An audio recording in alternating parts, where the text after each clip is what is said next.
జై శ్రీరామ్. సుందరకాండ పారాయణం వల్ల కలిగే అద్భుత ఫలితాలేంటో ఈ వీడియోలో తెలుసుకుందాం. రామాయణం ఒక గొప్ప గ్రంథం. అందులో మొత్తం 7 కాండలు ఉన్నాయి. ఆ 7 ఆ సందర్భాలకు అనుసరించి పేర్లు పెట్టబడ్డాయి. ఆ 7 విశిష్టమైనది సుందరకాండ.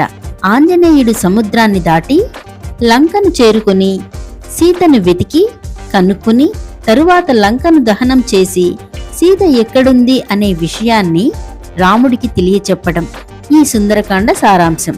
రామాయణం అంతా రాముడి గురించి అయితే సుందరకాండ ఆంజనేయుడి అద్భుత విన్యాసాన్ని కళ్ల ముందు ఉంచుతుంది. అందుకే సుందరకాండకు అంత ప్రత్యేకత. అయితే సుందరకాండ పారాయణం వల్ల జీవితంలో ఎన్నో సమస్యలు తొలగిపోతాయని అందరి నమ్మకం. సుందరకాండలో ఏది చదివితే ఏ సమస్య తీరిపోతుందని కూడా పండితులు వివరించారు. సుందరకాండలో ప్రతి పదం ప్రతి శ్లోకం మంత్రబద్ధమై ఉంటుంది. అంతేకాదు అదంతా ఛందస్సుతో కూర్చబడి ఉంటుంది.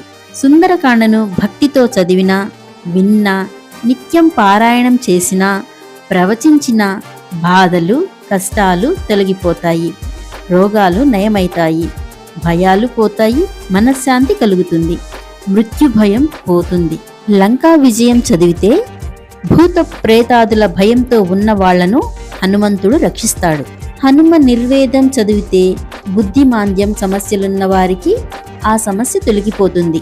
లంకలో సీతాన్వేషణ ఘట్టం చదివితే ఇతరుల వల్ల మనపై కలిగే దోషాలు తొలగిపోతాయి. లంకలో సీతమ్మను హనుమ చూసిన ఘట్టం చదివితే ఐశ్వర్యం సిద్ధిస్తుంది. త్రిజటా స్వప్న వృత్తాంతం చదివితే చెడ్డ కలల వల్ల కలిగే దోషాలు పోతాయి.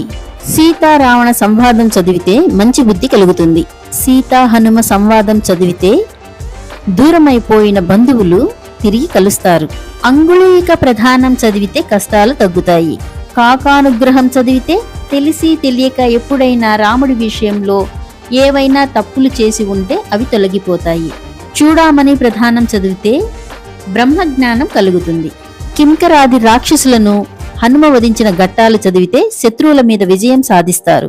లంకా దహన ఘట్టం చదివితే ఇంట్లోనూ వ్యవసాయ పనుల్లో అభివృద్ధి కలుగుతుంది. మధువన ధ్వంసం చదివితే ఆ పుణ్యం వల్ల మరణం తర్వాత బ్రహ్మలోకానికి వెళతారు.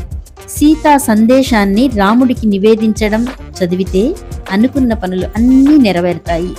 68 రోజుల పారాయణం చేస్తే కొడుకులు పుట్టలేదని బాధపడే వారికి కొడుకులు పుడతారు. అలాగే పెళ్లి కాని ఆడపిల్లల పెళ్లి తొందరగా జరుగుతుంది. రోజు సుందరకాండ పారాయణం చేస్తూ ఉంటే వర్షాలు చక్కగా కురిసి పంటలు పండి కరువు మాయమైతుంది. అంగుళీక ప్రధానం చదివితే తలపెట్టిన పనులలో విజయం సొంతం అవుతుంది. బ్రహ్మాస్త్ర బంధం నుండి విముక్తి. హనుమద్గ్రహణం చదివితే శని బాధలు ఉన్నవారికి ఆ సమస్యల నుండి ఉపశమనం దొరుకుతుంది. నిత్యం పారాయణం చేస్తే అన్ని పనులలో విజయం కలుగుతుంది. అలాగే అన్ని విధాలుగా శుభం కలుగుతుంది. సుందరకాండ చదివే చోట రాముడు ఎల్లప్పుడూ ఉంటాడు. అలాగే రాముడి గురించి పూజలు జరిగే చోట హనుమంతుడు ఉంటాడు. కాబట్టి సుందరకాండ పారాయణ చేయగానే ఆవు పాలు బాగా కాచి గోరువెచ్చగా ఉన్న పాలలో చక్కెర కలిపి నైవేద్యంగా పెట్టాలి. అది ఎంతో గొప్ప నైవేద్యం. ఇలా చేస్తూ ఉంటే సకల సమస్యలు తొలగిపోతాయి. జై శ్రీరామ్, జై హనుమాన్. ఈ వీడియో మీకు నచ్చినట్లయితే లైక్ చేయండి, షేర్ చేయండి, సబ్స్క్రైబ్ చేయండి. నమస్తే. మరొక వీడియోలో కలుద్దాం.